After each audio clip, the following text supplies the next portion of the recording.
अस्सलाम वालेकुम everyone, hope so you are all fine. आज हम लोग चैप्टर नंबर 7 के इम्पोर्टेंट लॉन्ग क्वेश्चन और न्यूमेरिकल्स और शॉर्ट क्वेश्चन देखेंगे जो 2025 के एनुअल एग्जाम के लिए बहुत इम्पोर्टेंट होने वाले हैं।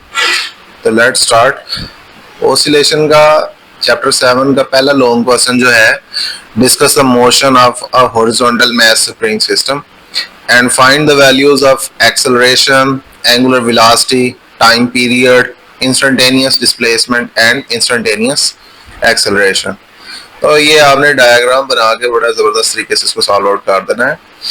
नेक्स्ट क्वेश्चन है, what is simple pendulum. Chapter 7 से सबसे ज्यादा जो क्वेश्चन आता है वो सिंपल पेंडुलम है। Show that the motion of a pendulum is SHM। also find relation for its time period and frequency। तो ये फ्रीक्वेंसी इंस्टेंटेनियस भी हो सकती है और एंगुलर भी हो सकती है, दोनों ही आप सॉल्व आउट कर सकते हैं। क्वेश्चन नंबर 3 है, prove that mechanical energy is conserved in SHM। Potential energy और काइनेटिक एनर्जी की बात हो रही है। तो इस चैप्टर से दूसरा मोस्ट इंपॉर्टेंट जो लॉन्ग क्वेश्चन है वो prove that mechanical energy is conservative in SHM। Simple pendulum के बाद अगर कोई क्वेश्चन सबसे ज्यादा आता है तो यही वाला आता है। क्वेश्चन नंबर 4 है, define instantaneous velocity, drive a mathematical expression for instantaneous velocity. ये स्टार्ट में ही है चैप्टर के, ये इतना कोई इंपॉर्टेंट भी नहीं है। अच्छा, यहाँ पे देखें, ये prove that mechanical energy is conserve in SHM, यहाँ ये चैप्टर 7 से आता है। अगर यहाँ से ना आए तो चैप्टर 4 वाला जो है, interconversion of kinetic energy and potential energy in gravitational field, वो वाला क्वेश्चन आएगा या ये वाला आता है। मोस्टली ये दोनों में से कोई ना कोई आ जाता है, या चैप्टर 4 से भी बन जाता है या ये वाला बन जाता है। इंपॉर्टेंट एग्जांपल्स की अगर बात करें तो एग्जांपल नंबर 1 है, एग्जांपल नंबर 2 है और एग्जांपल नंबर 3, ये मोस्ट इंपॉर्टेंट। अगर न्यूमेरिकल्स की बात करें तो न्यूमेरिकल नंबर 1, न्यूमेरिकल नंबर 2, 3 है, 4, 5 और 8, ये एक्सरसाइज के न्यूमेरिकल है बेसिकली।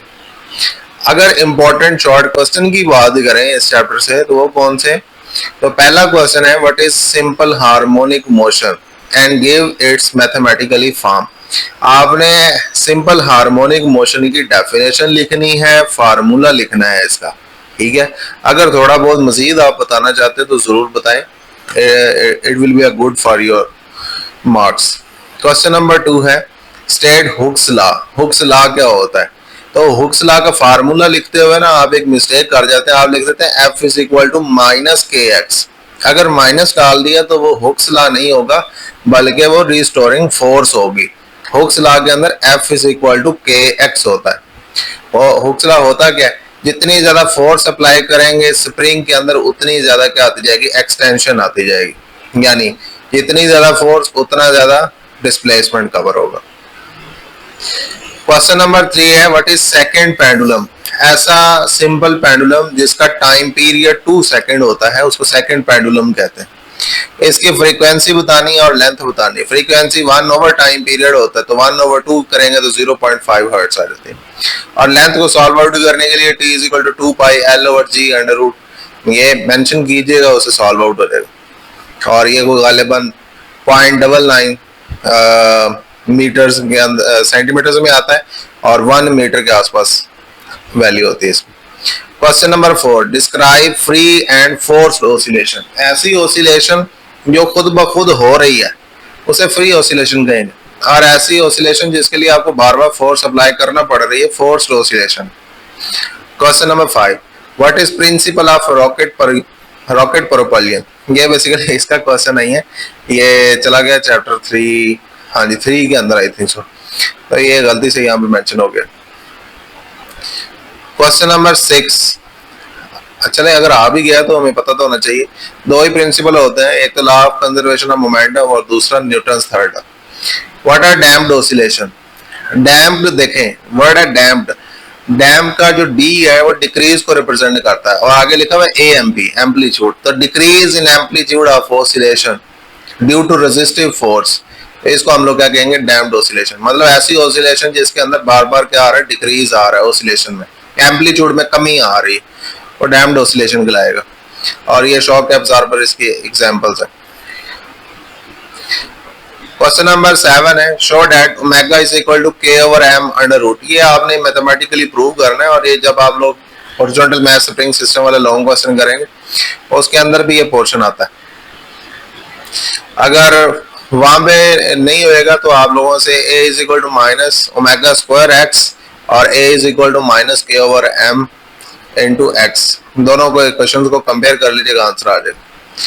क्वेश्चन नंबर 8 है, how displacement and amplitude are related for mass spring system. ये भी वहीं से क्वेश्चन। Question number 9, does period depend on amplitude of vibrating body, explain.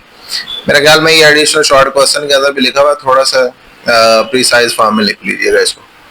Question number 10 है, define restoring force and what is its direction. Restoring force क्या और इसके direction क्या होती है। रीस्टोरिंग फोर्स वो फोर्स होती है जो किसी भी ऑब्जेक्ट को वापस मेन पोजीशन पे लेके आती है, मतलब उसकी असली हालत में लेके आती है, और इसके डायरेक्शन हमेशा ही मेन पोजीशन की तरफ होती है। क्वेश्चन नंबर 11 है, what is sharpness of resonance. ये रेजोनेंस वाले टॉपिक के अंदर एक टॉपिक है, वहां पे आप देखिएगा, जाके आपको मिलेगा शार्पनेस ऑफ रेजोनेंस। अब एक्सरसाइज के यहाँ से तमाम दर क्वेश्चन करने हैं, इसमें ऐसा नहीं है कि आप कोई क्वेश्चन छोड़ेंगे इसके अंदर से। उम्मीद करता हूँ वीडियो पसंद आई होगी, आप लोग चैनल को जरूर सब्सक्राइब कर दीजिएगा। मिलते हैं नेक्स्ट वीडियो में, अल्लाह हाफिज।